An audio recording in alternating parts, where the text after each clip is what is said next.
Shelter home में हम लड़कियों को नशीली दवाइयां दी जाती हैं और फिर अवैध काम करने के लिए कहा जाता है, अनैतिक काम करने के लिए, यानी साफ शब्दों में कहें तो देह व्यापार करने के लिए कहा जाता है। लेकिन जब हम लोग मना करते हैं तब हमारे साथ मारपीट की जाती है, हमें प्रताड़ित किया जाता है। हम 2018 के मुजफ्फरपुर बालिका गृहकांड की बात नहीं कर रहे हैं, हम राजधानी पटना में स्थित गायघाट स्थित जो शेल्टर होम है वहां की बात कर रहे हैं, जहां की एक लड़की एक संस्था के मदद से नजदीकी थाने में पहुंचती है, ये शिकायत करती है। लेकिन दिलचस्प बात यह है कि अब तक एफआईआर दर्ज नहीं हुआ, बल्कि सिर्फ शिकायत ले लिया गया है।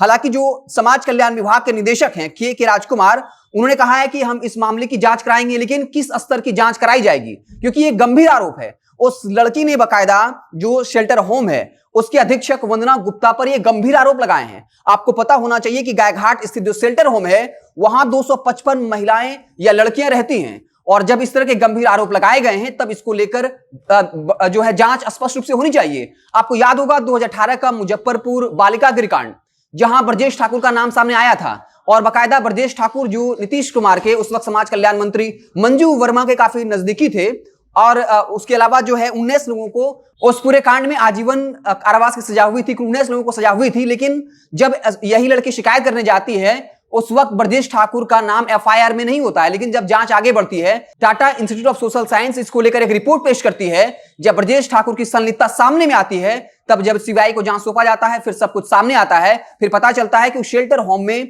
दर्जनों लड़कियों के साथ जो है दुष्कर्म किया गया था, और उसमें 6 लड़कियों के गायब होने की खबर थी। और उसके बाद जो मुजफ्फरपुर का जो बालिका जो परिसर था, गृह परिसर था, वहां से कुछ लड़कियों की हड्डियां भी बरामद हुई थी।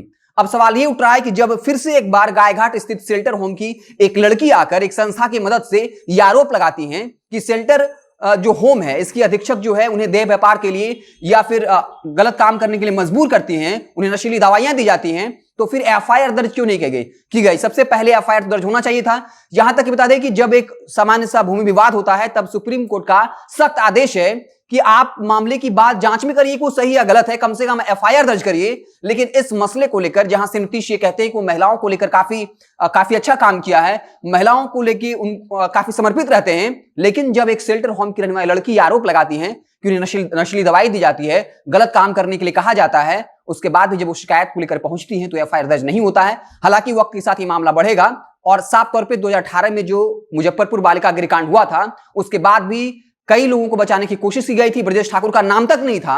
लेकिन बाद में जब सीबीआई की जांच हुई थी तो सब कुछ सामने आया था, 19 लोगों को उम्र कैद की सजा मिली। लेकिन अंततः जो समाज कल्याण मंत्री मंजू वर्मा थे, उनके पति को आरोप के अभाव में छोड़ दिया गया। लेकिन खुद चंद्रशेखर वर्मा ने स्वीकार किया था, जो मंत्री के पति थे, कि वो एक बार गए थे। अब एक बार गए थे तो क्यों गए थे? हालांकि उनके बाद जो है वो बरी हो गए, और उनकी पत्नी जो है समाज कल्याण मंत्री वर्जू वर्मा, जिन्होंने इस्तीफा दिया था, उनको बकायदा 2020 के विधानसभा चुनाव में टिकट भी मिला, जो साफ तौर पर बताता है कि वाकई में सीएम नीतीश महिलाओं को लेकर कितना गंभीर हैं, उनकी सुरक्षा को लेकर कितना गंभीर हैं। तो अब देखने वाली बात होगी इसको लेकर क्या कुछ अपडेट आता है। जो शिकायत की गई है, क्या इसको लेकर एफआईआर होता भी है नहीं होता है। लेकिन सबसे बड़ा मसला यह है कि कम से कम एफआईआर तो दर्ज होना चाहिए। एफआईआर दर्ज कर इसकी जो जांच पड़ताल है वो गहराई से की जानी चाहिए।